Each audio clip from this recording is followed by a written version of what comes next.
I, Alphonse Chigamoy Owindolo, having been appointed Chief Justice of the Republic of Uganda, swear in the name of the Almighty God that I will be faithful and bear true allegiance to the Republic of Uganda, and that I will preserve, protect, and defend the Constitution.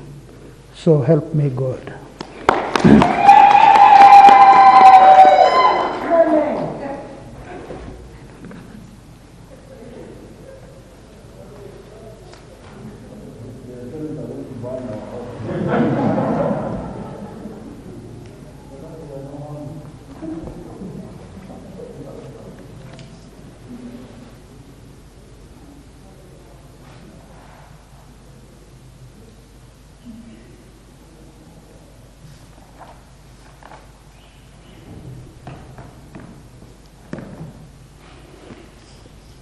So the Honorable Chief Justice has just finished signing the oath of allegiance. May we give him a round of applause.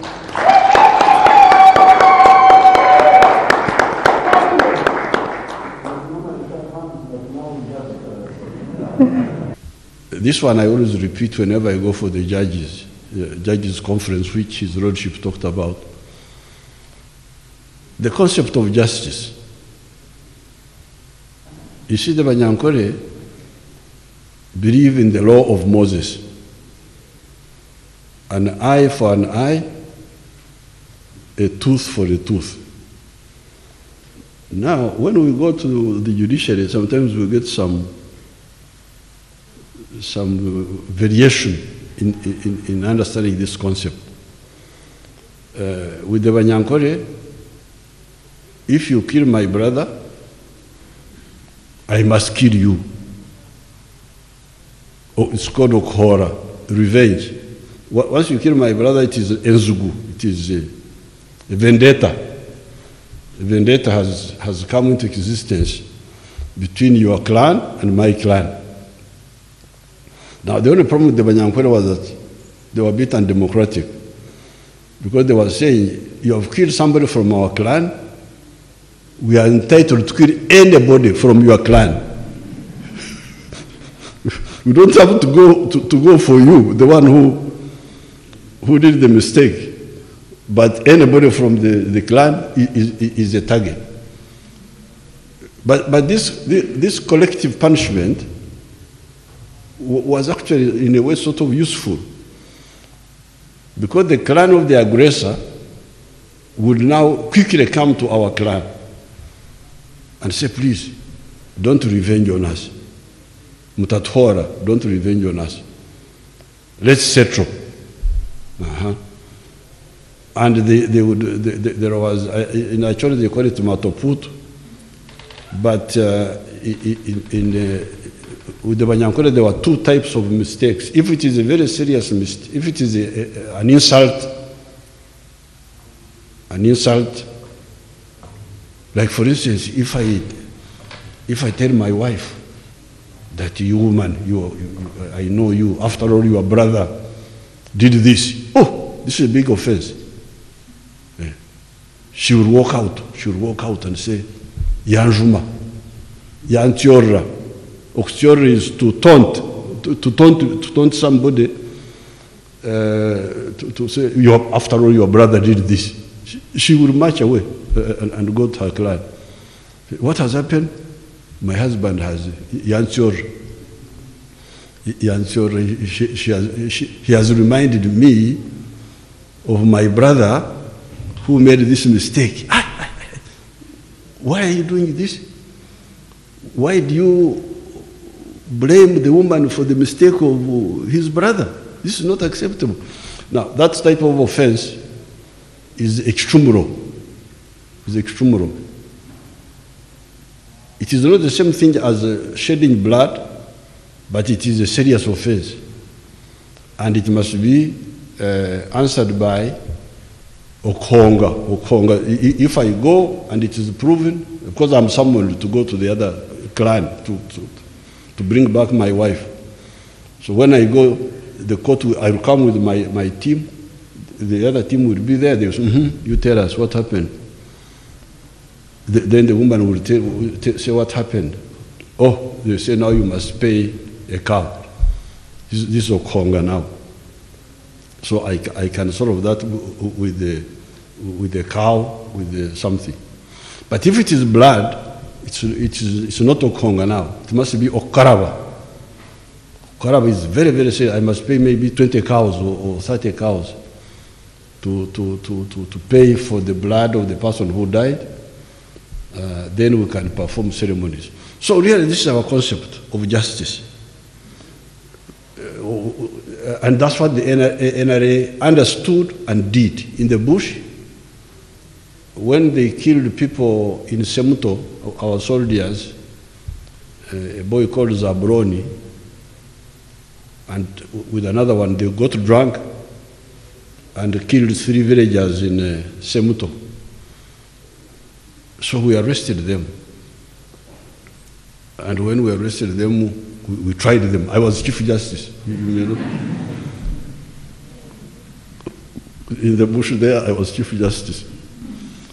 So the principal judge was Janet Mkwaya. Because that Janet Mkwaya had been a magistrate before. So when we liberated that rural area, she was the one handling the cases, mainly property and so on. But when it came to life, then the High Command was the Supreme Court, and I was the Chief Justice.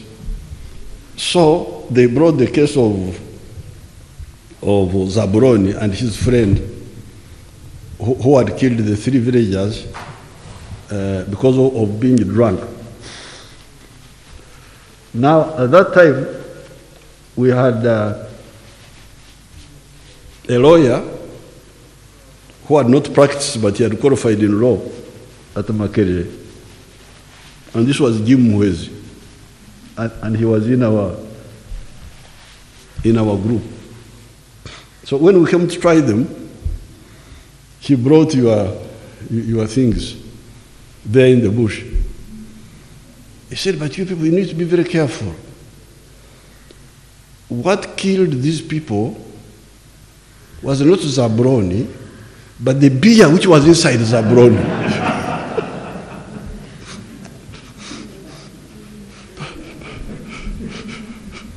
But the beer which was inside Zabroni, it is the one which killed this. But we said, Jim, how can you tell these villagers that it is the beer? Where do we find the beer now? I can tell you, if we had mishandled that case, that would have been the end of the NRA. Because remember, these soldiers who killed people were Banyankore, and the people who had died, villagers, were Baganda. So it was really it was a turning point. And we still had people like Kaira, who were pushing tribal sentiments. So we said, no, we cannot. These people must be executed in public, in Semuto. So we execute. That's what made, up to now, the NRM is riding on that. Because the villagers said, Banobalnama Zima. These are people of the truth, that the NRM is a group of justice. Banobalnama Zima. So,